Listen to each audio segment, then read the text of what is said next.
Assalamu alaikum wa rahmatullahi wa barakatuhu. I hope you all are doing well. Today I'm going to show you how to create a elevated strip henna. It's pretty easy. All you have to do is figure out from where you want to start. I'm trying to start a little bit over the wrist, and then I'm gonna work my way towards the index finger. So usually you have to figure out whether you want to start with a floral or some kind of wines or paisleys. I always like to go with flowers as my first element or motif for any design because it's just pretty. So there you have it. And then I'm just going to create some additional small wines and elements to make it look.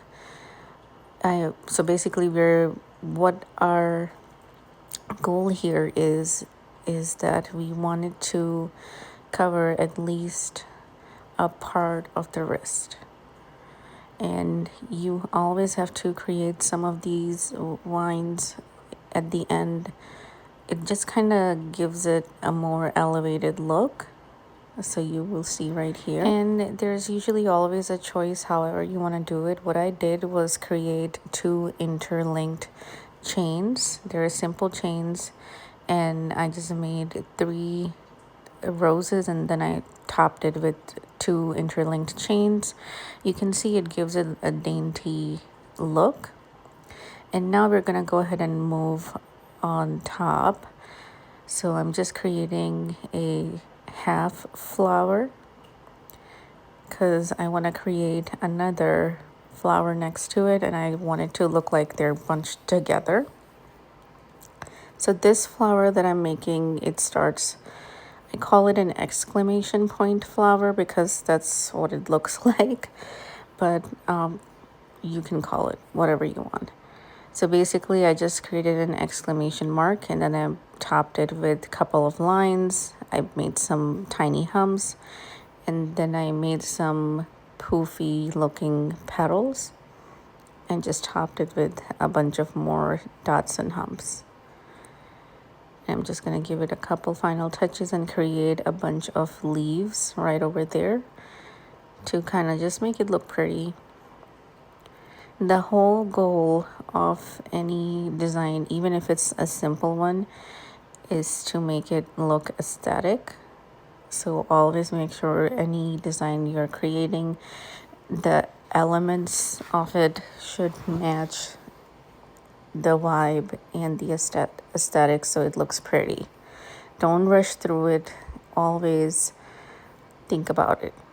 So now I created a little half dome, and I put some more leaflets in there, and then I topped it with a small outline, a very thin outline, and topped that with some humps. And now I'm going to create a paisley.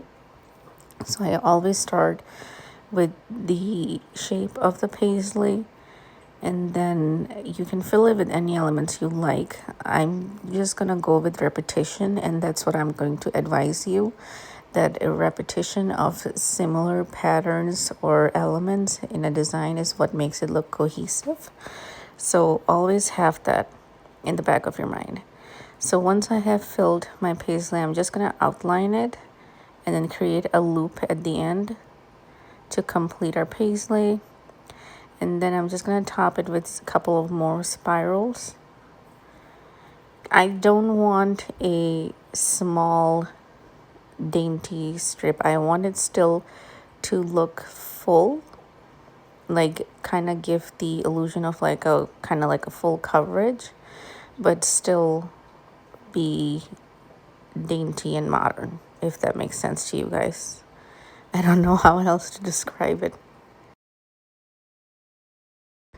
I always like to go over and check if some place feels empty or disconnected, and if it does, I just top it with small florals or leaflets depending on the design that I'm already doing, and just kind of go from there because it just helps it look more prettier. So you can see the difference that those couple of flowers and leaflets are making in this super cute strip henna pattern. We are almost halfway through, so now you can see that the elements we used have covered from the wrist across, they've covered from the wrist crossing all the way from the palm leading towards the index finger. Now if it's difficult for you, you can always create a very thin fine line using any kind of white pen or even henna cone and just kind of draw over it, so like it will be your guideline. So I topped it with 3 more simple florals. And just so you know that these 3 are the simple, the most basic kind of flowers that are constantly used over and over again in henna patterns. You will see it all the time, even especially in bridals, because they help fill the gaps. So now I'm just going to create another chain loop as I did on the other side. And now I'm going to create another spiral and just top it with a couple of more lines. Lines also help us fill the design very quickly, just so you know. And now I'm going to make some exclamation point lines on it. So this is how it's looking so far. And now to connect it, there are a couple ways. You can just keep going in the same direction, or we can make a couple elements at the end of the nail bed and then connect it that way. And I think that's very unique and stylish. And you'll see how this entire design will come together in a couple of minutes. So we're creating some more lines and leaflets. Then I'm going to create a couple of lines to just kind of make another line going in the other opposite direction to kind of just cover up that area. And there you have it. I'm just going to give it a quick look and see if there are any gaps or anything more I can add to it. And my client just adored her design. Do follow me for more. See you in the next video. Bye.